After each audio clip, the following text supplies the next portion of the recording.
Depuis que les chefs de l'État de la CEDEAO ont confirmé leur volonté de lancer l'euro en 2027, une question enflamme les réseaux sociaux.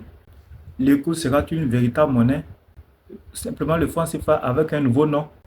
En Côte d'Ivoire, au Sénégal, au Bénin, au Togo et dans plusieurs autres pays de la région, les débats sont passionnés. Certains affirment déjà que rien ne changera. D'autres affirment au contraire que ce sera la fin d'un système monétaire vieux de plusieurs décennies. On entend même des affirmations très précises. Un euro vaudra toujours 655,957 échos.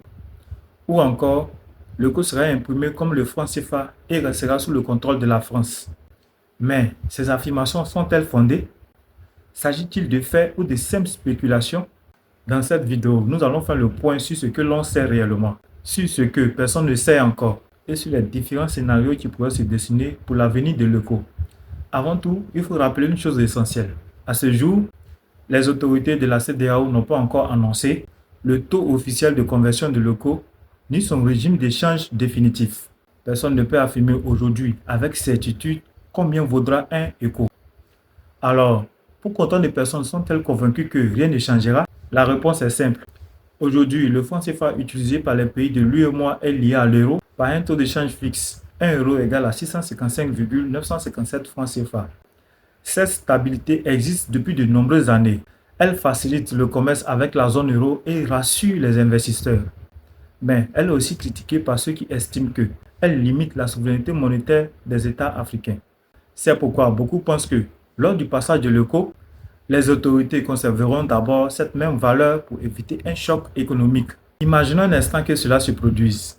Votre salaire restera le même. Les prix dans les magasins ne changeront pas immédiatement. Les contrats bancaires seraient plus faciles à convertir. Les entreprises auraient le temps de s'adapter. Autrement dit, conserver temporairement la même valeur permettrait d'éviter une grande confusion économique. Mais attention, cela ne voudrait pas forcément dire que l'euro resterait éternellement lié à l'euro. C'est ici que le débat devient beaucoup plus intéressant. En réalité, plusieurs scénarios sont possibles. Premier scénario, l'euro reste lié à l'euro. Dans ce cas, la nouvelle monnaie fonctionnerait presque comme le franc CFA actuel. Les avantages seraient une forte stabilité, une inflation mieux maîtrisée et une confiance accrue des investisseurs. Mais les critiques répondent qu'une telle solution laisserait peu de marge de manœuvre à la future banque centrale de la CEDEAO. Deuxième scénario, une monnaie totalement indépendante. Cette fois, la banque centrale de la CEDEAO déciderait seule de sa politique monétaire.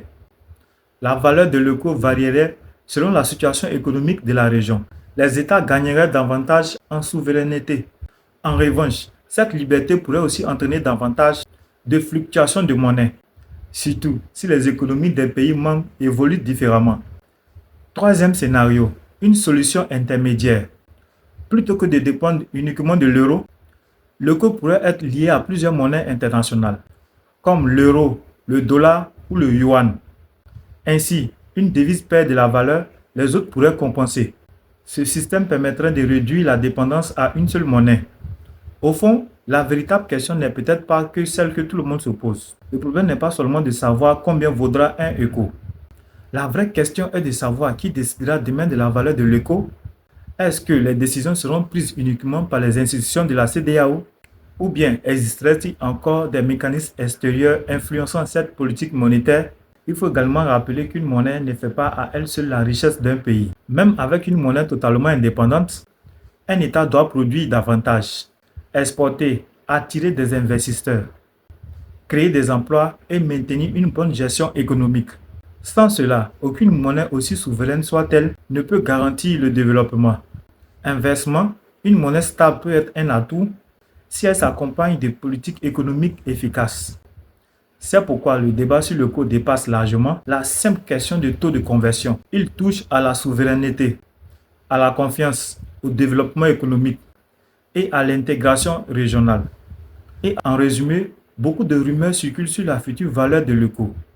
Pourtant, les décisions officielles ne sont pas encore connues. Oui, il est possible que la transition commence avec une valeur proche de celle du franc CFA afin d'assurer une certaine stabilité. Mais cela ne permet pas de conclure que l'euro sera définitivement identique au franc CFA. Le plus important sera de voir comment cette monnaie sera gérée dans les années qui suivront son lancement. L'éco sera-t-il une monnaie réellement souveraine ou restera-t-il fortement lié au mécanisme actuel? Seul le temps et surtout les dirigeants de la CEDEAO permettront de répondre à cette question. Et vous, qu'en pensez-vous? Pensez-vous que l'éco marquera une véritable révolution monétaire ou qu'il ne s'agira que d'un changement de nom? Donnez votre avis dans les commentaires. Et si cette analyse vous a plu, n'oubliez pas de vous abonner et d'activer la cloche pour ne manquer aucune de nos prochaines vidéos.